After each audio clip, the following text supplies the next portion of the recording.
So Season 7 of Diablo 4 is right around the corner, and now that we know pretty much everything that's going to be in the season, I want to do a quick overview of everything you can expect, and this is going to be potentially the biggest season we've gotten so far, especially when it comes to new things that can change up your build or allow you to create new builds. And Season 7 is the season of witchcraft, and the backstory behind this is that the heads from the Tree of Whisper have started to escape. So some of the heads have escaped. I think it's in total like a dozen different heads, and you're tasked with helping the Witches of Hawazar to go hunt down these rogue heads. If you remember in the vanilla campaign of Diablo 4, you learn that the Tree of Whisper will grant people favors, but in return, once you die, your head goes on the Tree of Whispers, and you're now this like eternally living head that helps to give out favors to add even more heads to the tree. So they're always supposed to be there, and they're not supposed to be able to get out of that bargain and just leave the tree. So that's why you're hunting down these heads.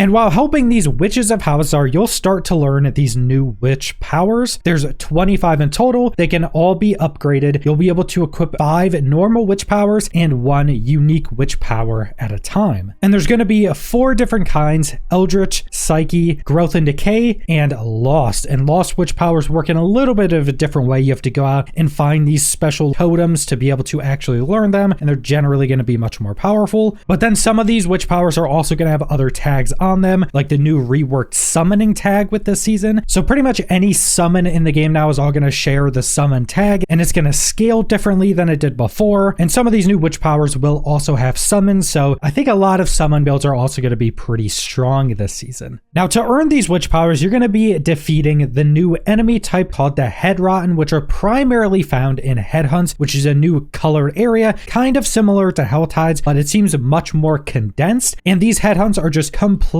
packed with Whisper objectives, a bunch of returning ones that we've already had in the game, and a bunch of new Whisper objectives. So you're just going to be running around this zone that seems to have a crazy high density, killing all these Headrotten while you complete all of these Whisper objectives. And then every time you complete one of these Whispers, this cocoon can spawn that can have one of 3 things in it. You click it and it either spawns a bunch of loot, which means you didn't get something out of it, or you click it and it will grow and spawn either a boss or a mini boss, and the mini boss will be this Headrotten boss without one of the stolen heads on it. But the more rare version is it will spawn a Headrotten boss with one of those escaped heads on top of it. And when you defeat that, you can pick up the stolen head, take it back to the Tree of Whispers, and this is how you unlock the second of the new power systems to this season, the Occult gems. Now, these Occult gems can only be socketed in your jewelry, so your amulet or your rings, and they give a pretty strong new effects, which is another way to manipulate your witchcraft powers. Most of these Occult gems will in some way buff up or add new effects to your witchcraft powers. One of the most interesting ones being that if you have a specific Occult gem, it will add a certain witchcraft power tag to your core skill every second. And I think the one they showed off was specifically Eldritch. So anytime you have that Occult gem, your core skill will now also have the Eldritch tag, which can then also play into other witchcraft powers and other Occult gems. And these Occult gems will also be giving you armor and all resist. So you're definitely going to want to be using these over the normal gems you would be using. So both the witchcraft powers and the Occult gems are the new power systems for the season. This is the first season since season 3 that we've actually gotten a new seasonal power system, and we're basically getting season 1 and 2's power ideas, just with new powers and being upgraded in pretty much every way. Now, the final place you'll be able to find these Headrottens are in these new mini dungeons called Root Holds, which you need Whisper Wood to be able to enter them. So these are basically a new sigil specifically for these Root Holds you can obtain from Whisper Caches or Silent Chests. And these are like these mini dungeons that always have a boss in them. But what's really cool about these is once you enter them, there's a handful of different augments you can choose at the start to make the run more difficult but much more rewarding. These are kind of similar powers to the Infernal Horde mode, but you're able to choose multiple of them at the start of the dungeon. So hopefully you'll be able to make these root holds actually really difficult, but also really rewarding, and you'll always be able to just go in these and have a guaranteed chance at facing the boss at the end. But I'm not 100% sure if the bosses in root holds always have one of the heads on them. I'm presuming that it will work in the same way that the bosses in the Headhunts actually work, where they just have a chance to have a stolen head on them. And that's pretty much all the content specific to this season theme. You're also going to be having the seasonal quest line that brings you into the season, like all of the other seasons, but we also have a bunch of other quality of life additions and new additions of uniques and legendaries, starting with one of the biggest additions being the introduction of the Armory. So you'll just be able to set up a build, save it into the Armory, and that will save all of the gear, that will save your Paragon boards, your skills, pretty much every part of your build it will save, and you'll be able to just switch to that build for free anytime you want. And it's launching with 5 different slots, so you'll be able to save 5 different total builds and switch between them freely at just the click of a button. It's not going to cost any gold. You're not going to have to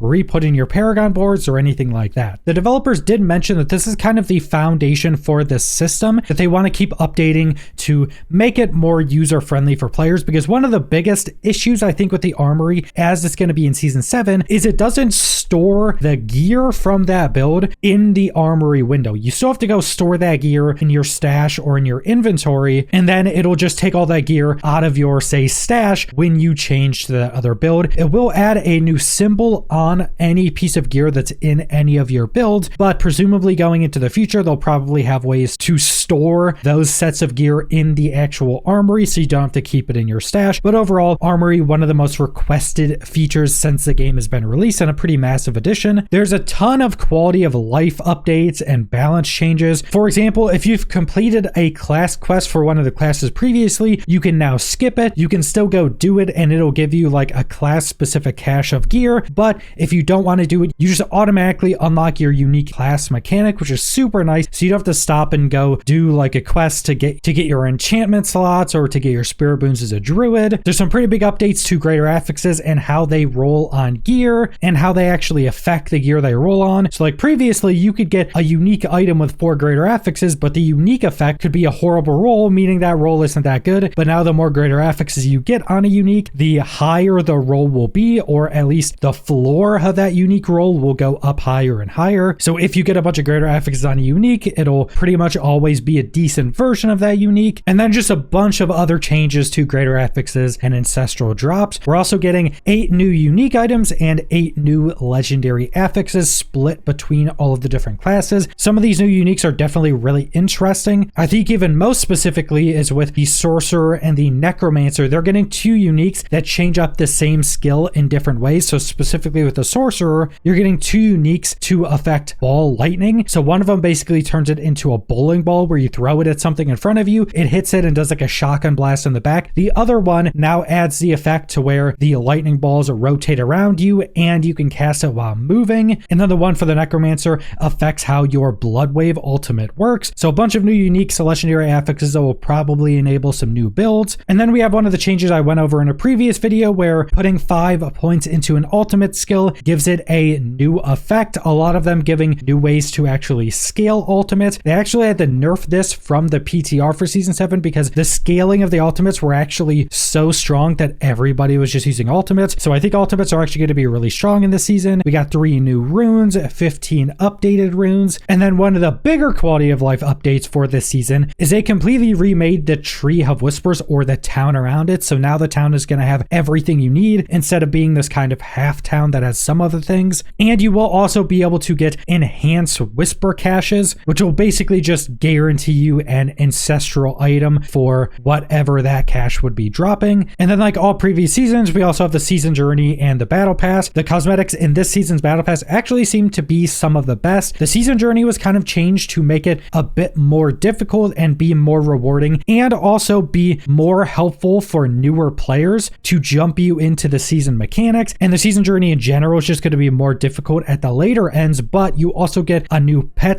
for completing this season journey, and it's going to be the first flying pet. It's going to be this raven, which is obviously really thematic for witches. I'm also kind of curious if this is going to be more efficient at picking up loot for you compared to the other pets because it gets to fly around. But I do think the cosmetic side of the season is actually looking to be pretty good. And like you would expect, there's also going to be a ton of balancing changes to classes, to items, even to the witchcraft powers from learnings from the PTR. If you want to go see all of that very specific information, I'd recommend checking out the patch notes that have already been released. This is all of the main content and quality of life additions for Season 7. I'm personally really excited about this season because Season 7 is basically Season 1 mixed with Season 2, just upgraded with a lot more quality of life than we got in those first two seasons, especially with getting things like the Armory. So in terms of new things coming to the season, I think this is going to be the biggest season, and I'm very excited for a lot of the build possibilities. I think there's going to be a lot of new or augmented builds with all of this new power we're getting in the season. So I'm very excited for that, and Season 2 is still one of my favorite Diablo 4 seasons. But that's all I want to go over, so thanks for watching.